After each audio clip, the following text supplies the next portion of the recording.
আমরা চোখের সামনে দেখতে পাচ্ছি উনি একজন সিনিয়র আইনজীবী। কেন তাকে তার বক্তব্যকে চেপে রাখা হচ্ছে এটা আমি বুঝতেও পারছি না। যদিও আজকে আমি একজন ডাক্তারদের প্রতিনিধি, তার সঙ্গে একটি সংবাদ মাধ্যমে তার সাথে আমার দেখা হয়। আমি তাকে বলেছি যে প্রয়োজনে এই সমস্ত মামলায় দেখা গেছে যে এর আগেও অতীতে বেশ কিছু আইনজীবী যারা এই সমস্ত মামলায় সাফল্য নিয়ে এসেছেন অন্যান্য স্টেটের ক্ষেত্রে, তাদেরকে প্রয়োজনে অ্যাপয়েন্ট করার কথা আমি তাদেরকে বলেছি। এবার বাকিটা দেখা যাক, তারা যা ডিসিশান নেবে সেই অনুযায়ী হবে।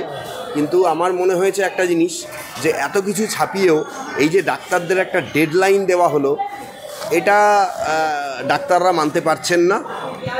কিন্তু পাশাপাশি এই সিকিউরিটির প্রশ্নটাও কিন্তু রয়ে যাচ্ছে। সিকিউরিটির যে ব্যাপারটা, এই ব্যাপারটা কিন্তু সুপ্রিম কোর্ট একদম আগে এনশিওর করতে বলেছে, অথচ দেখা যাচ্ছে তারা কিন্তু এখনও সিকিউর নয়। সিকিউরিটি ইন কোশ্চেন এখনও পর্যন্ত রয়ে গেছে। কি বলবেন যে যে যারা নিরাপত্তা দেওয়ার দায়িত্ব তারাই প্রমাণ লোপাট করছে, দিনের আলোর মতো পরিষ্কার, আর সুপ্রিম কোর্টে শুধু বলছে যে জুনিয়র ডাক্তাররা কাজে যোগ দিন। এটা মিথ্যে কথা, সম্পূর্ণ মিথ্যে কথা। আমি আপনাকে একটা ছোট্ট তথ্য দিচ্ছি।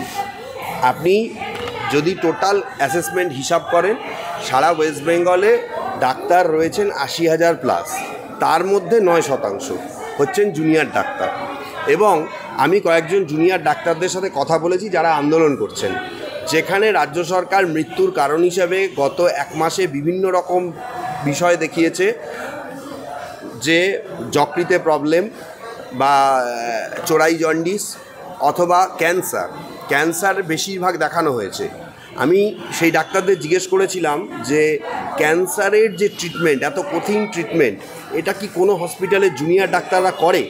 তারা কিন্তু বলেছে যে না, তাদের ক্যান্সারের ট্রিটমেন্ট করার কোনো অথরিটিই নেই, তাদের হসপিটালই তাদেরকে অ্যালাউ করে না। এটা সিনিয়র মোস্ট ডাক্তাররা করে।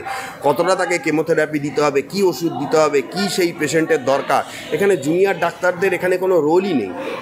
এবং আশ্চর্যজনকভাবে আপনি যদি সেই লিস্টটাকে দেখেন, লাস্ট 3 দিন ধরে আর সমস্ত রোগীর কারণ ছাড়া লেখা হচ্ছে যে চিকিৎসার গাফিলতি। আচ্ছা, চিকিৎসার গাফিলতি যে লেখা হচ্ছে সেটা কি শুধু জুনিয়র ডাক্তারদের জন্য? যদি আজকে টোটাল ডাক্তার 80,000 প্লাস সারা ওয়েস্ট বেঙ্গলে, তার মধ্যে 9% জুনিয়র ডাক্তার হয়, তাহলে বাকি 89% তারা কিন্তু কাজ করছে। সিনিয়র ডাক্তাররা ওপিডি করছেন, সিনিয়র ডাক্তাররা অপারেশন করছেন, এবং বিভিন্ন রকম আরও যারা দরকার সব কিছুই করছেন। আপনারা বিভিন্ন হসপিটালে গিয়ে দেখতে পারেন।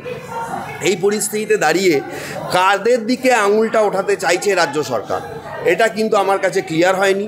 পাশাপাশি দেখুন, আর একটা কথা বলি, যেভাবে 2 দিন পর মেল করা হলো, প্রথম দিন স্বাস্থ্য সচিব করলো, কালকে আপনারা দেখতে পেয়েছেন যে কালকেও নবান্ন থেকে মেল এসেছিল। আচ্ছা, মেলের প্রসঙ্গে ডাক্তাররা কিন্তু খোলামেলা আলোচনা চাইছে। কেন তাদেরকে একটা স্পেসিফিক সংখ্যা বেঁধে দেওয়া হচ্ছে, যেখানে আমার 26টা স্বাস্থ্য কেন্দ্র সারা ওয়েস্ট বেঙ্গলে, তারা বলছে প্রতিটা স্বাস্থ্যকেন্দ্র থেকে যদি 1 জন করে প্রতিনিধি যায় তাহলে 26 জন, আর তাদের নিজস্ব প্রতিনিধি 4 জন, 30 জন মিনিমাম তারা যেতে চাইছে। সেখানে তাদেরকে সংখ্যাটা বলা হচ্ছে 10 থেকে 12। দ্বিতীয় হচ্ছে যে তারা বলেছে মুখ্যমন্ত্রীর সঙ্গে আলোচনা করবে, অথচ মুখ্যমন্ত্রীর এই বিষয়ে কোনো স্টেটমেন্ট আমরা দেখতে পেলাম না।